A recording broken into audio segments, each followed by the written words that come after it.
We started Forus Health, as the name specifies, for us. So we wanted to create a company which is can do technological innovations and also deployment innovations for providing healthcare to the Indian consumers. So we basically wanted to develop a company which is reaching the millions of people or touching the lives of millions of people through our technology innovations. We started this company with myself, Dr. Shyam Vasudev, and Buddhaditya Chattopadhyay, who is actually one of the very young innovators who has a global patent on transplantable artificial kidney.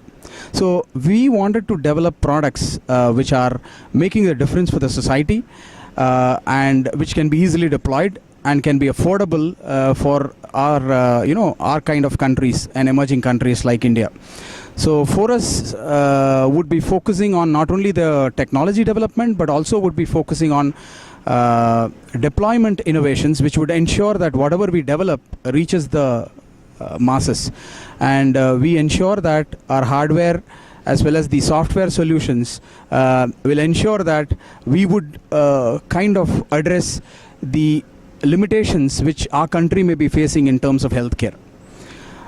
It's very exciting to be at this event, and it's very nice that YourStory.in is actually looking at entrepreneurs who are focusing on social causes, and I'm confident that more and more social awareness will bring more and more technology innovations in the country, and I think we should thank YourStory.in for bringing the best out of us. Thanks.